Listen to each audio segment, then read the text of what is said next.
He gave up his seat to a pregnant woman. But what happened next left everyone speechless. The train station buzzed with the usual symphony of activity doors, hissing open footsteps, echoing, and the faint hum of conversations blending into the background. Elijah, a young black man in his late 20s, adjusted his backpack as he stepped onto the subway platform. He was tired. His shift at the auto repair shop had been grueling, but the thought of getting home to his little sister's birthday dinner kept him moving. As the train screeched to a halt, Elijah joined the throng, squeezing into the already crowded car. He managed to find a spot by the door, one hand gripping the overhead bar for balance. Across from him, he noticed a woman visibly pregnant, holding onto a pole with one hand while clutching her oversized bag with the other. Her face glistened with sweat and her legs trembled as the train jerked forward. Without thinking, Elijah stood up and gestured to his seat. "Here, ma'am, you look like you could use this," he said, his tone kind but firm. The woman hesitated, looking a little embarrassed, but eventually gave him a grateful smile. "Thank you so much," she murmured as she sank into the seat. Elijah nodded and shifted to stand closer to the door. He glanced at his watch. Still enough time to make it to dinner if the train stayed on schedule. For a moment he felt good about his small act of kindness, but the moment didn't last. As the train pulled into the next station, the woman's head suddenly slumped forward. Her bag slid to the floor, and she collapsed onto her knees, gasping for air. The entire car froze. A man near her shouted, "Someone help her." Elijah instinctively moved toward her. "Ma'am, are you okay?" he asked. Crouching down, another passenger yelled for someone to pull the emergency brake, while others scrambled to call 911. The air was thick with panic voices, overlapping in confusion. Elijah stayed by the woman's side, unsure of what else to do then. As she was helped into a sitting position by another passenger, she pointed directly at Elijah. Her voice was weak but sharp enough to cut through the chaos. "It was him," she gasped. He did something to me." The murmur started low but insidious. People around Elijah began to exchange glances, and the air seemed to shift. But this was only the beginning. For a moment Elijah thought he misheard her. His mind raced, trying to make sense of her words. "What do you mean?" he asked, his voice steady but edged with disbelief. The woman repeated louder this time. "He did something to me." She clutched her stomach, wincing, and the passengers around her shifted uneasily. "We hold on," Elijah said, raising his hands defensively. "I didn't do anything. I just gave her my seat." The murmurs grew louder now, a wave of suspicion rippling through the car. A man in a grey suit near the woman spoke up, his brow furrowed. "I saw him standing close to her." "What were you doing near her?" "Bag." Elijah turned toward the man, incredulous. "I wasn't near her bag. I was standing by the door the whole time." But it didn't seem to matter. People were already piecing together their own version of events, their assumptions filling in the stoat gaps. A woman with a stroller muttered something under her breath, casting a weary glance at Elijah. Another passenger, an older man with glasses, stepped between Elijah and the pregnant woman, as if to shield her. "Someone call the police," a voice shouted from the back. Elijah stomach sank. "Why would you call the cops?" "I didn't do anything." His voice cracked slightly, not from fear but from frustration. The train screeched to a stop at the next station, and moments later 2 transit officers boarded the car. Their presence seemed to intensify the tension in the air. "What's going on here?" one of them asked, surveying the scene. Passengers immediately began talking over one another, pointing their fingers and giving fragmented accounts of what they thought had happened. "She collapsed, and he was right there," one woman said, nodding toward Elijah. "He gave up his seat, but then, I don't know. Something feels off," another added. Hesitantly, the officers looked at Elijah. who stood frozen in place, his hands still raised slightly as if to prove he meant no. "Harm you one, officer," said, gesturing toward him. "Step off the train so we can sort this out. I didn't do anything." Elijah protested, his voice firmer now. "I just gave her my seat. Ask anyone." The officers exchanged a glance. Before one replied, "We'll figure that out. Let's and go." But before Elijah could move, another voice cut through the tension. "Wait." It was a teenage girl with braids, sitting near the back of the car. She stood up, her phone in hand. I saw the whole thing. He didn't touch her or her stuff. He literally just gave her his bat seat. Her words hung in the air, a small crack in the wall of suspicion, but it wasn't enough to dissolve the doubt entirely. The pregnant woman groaned, clutching her stomach again. One of the officers crouched beside her, asking questions. "What happened, ma'am? Did someone harm you?" She pointed at Elijah. Once more it was him. I felt dizzy after he stood so close. I don't know what he did, but it was him. Elijah's heart pounded. He wanted to scream, to demand why she was doing this, but he knew better. His father's voice echoed in his mind, "Stay calm no matter what. Don't give them any reason to see you as a threat." The officers, now visibly more alert, asked him to step aside again. "Sir, this is just protocol. We need to get her medical attention and figure out what's going on."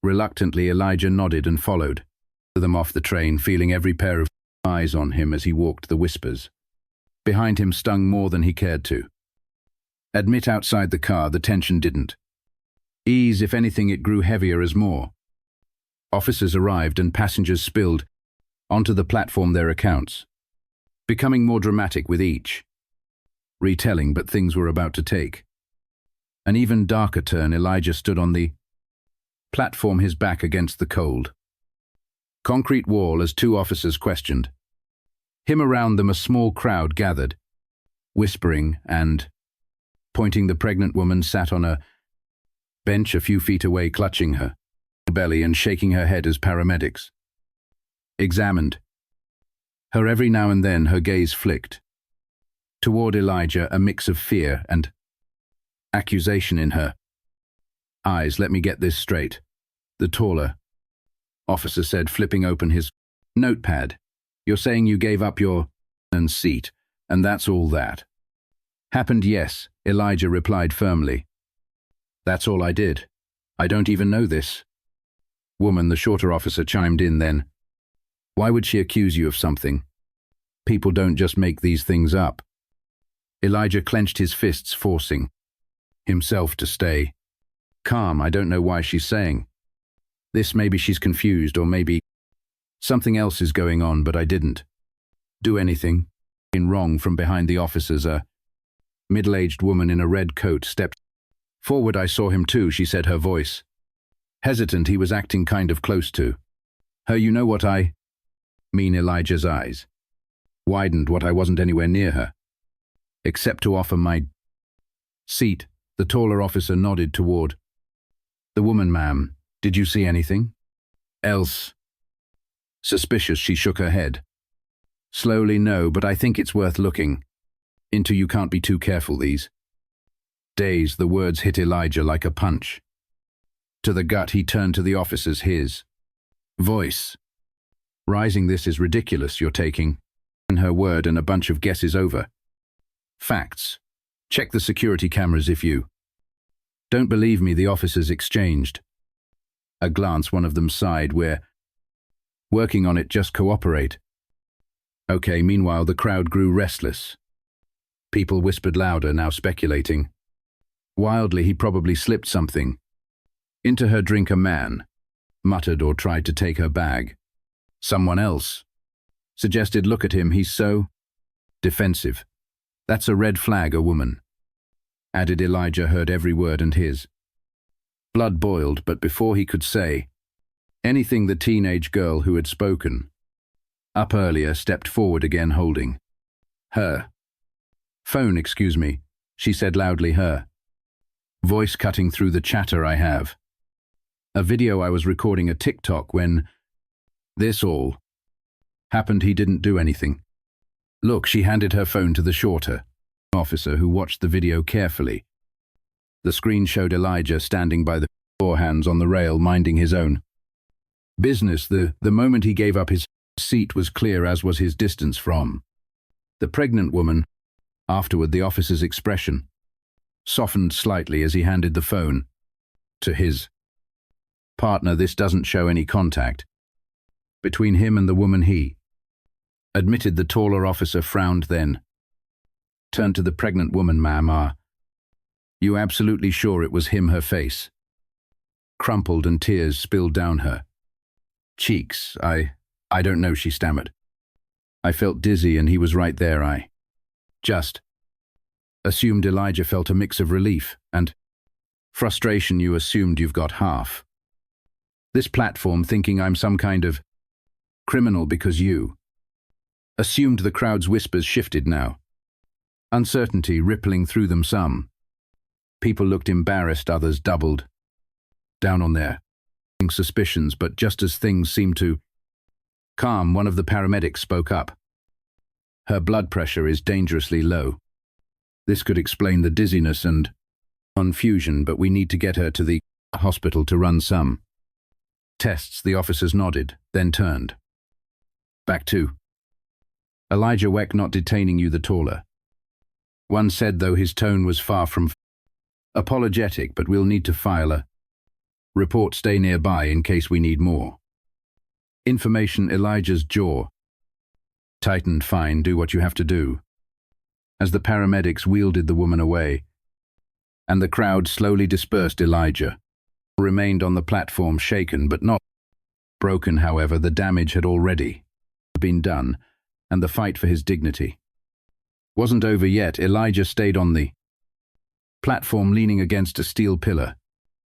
As the crowd thinned out, a few stragglers lingered, still casting furtive glances his way, but most people seemed eager to leave. The uncomfortable scene behind his mind raced, every fiber of his being screamed at the injustice.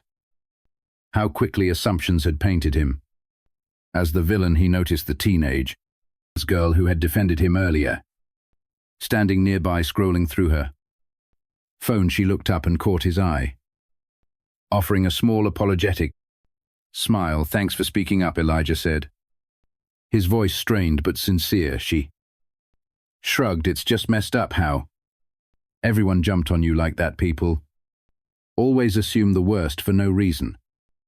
Her words lingered in the air. No reason. Elijah knew better. He'd seen it before, felt it before. It wasn't no reason. As he stood there, one of the officers approached him again. Listen, the taller one began, his tone more measured. Now we reviewed the security footage from the train. It backs up what you said. You didn't do anything wrong. Free to go. Elijah let out a sharp exhale, relief flooding through him. I told you that from the start, he said, unable to keep the edge out of his voice. The officer shifted uncomfortably. Yeah, well, we had to be thorough. You know how it is. Elijah stared at him, the words catching in his throat. Did he really know how it was, or was the officer just excusing the implicit bias that had colored the entire situation? Before he could respond, the paramedics returned from the ambulance. Parked outside, one of them walked over to Elijah and the flying officer. She's stabilized now, the paramedic said. Turns out her dizziness was caused by a severe drop in blood pressure, nothing to do with anyone on the train. It could have happened anywhere. The officer nodded as if that settled the matter. All right, thanks for the update. He turned back to Elijah. Looks like this was all a big misunderstanding. Elijah felt his jaw or clench again. Misunderstanding, the word felt too light, too casual for the weight of what had just happened. Misunderstanding, he repeated, his tone icy. Do you have any idea what it's like to have a whole train of people look at you like you're a criminal? To hear them whisper, point, assume. The officer looked down awkwardly. scratching the back of his neck. Look, I get it, okay, but it's over now, you can go. Elijah laughed bitterly. It's over for you, for me. This will stick in my mind every time I get on a train, every time someone looks at me sideways. You don't get to tell me. It's over. The officer didn't respond, and after a moment he walked away. The teenage girl approached Elijah, again holding up her phone. I posted the video, she said softly. The whole thing from you giving up your seat to everyone blaming you. People need to see what really happened. Elijah blinked, taken aback. You didn't have to do that, he said. I wanted to, she replied. People need to stop jumping to conclusions, maybe.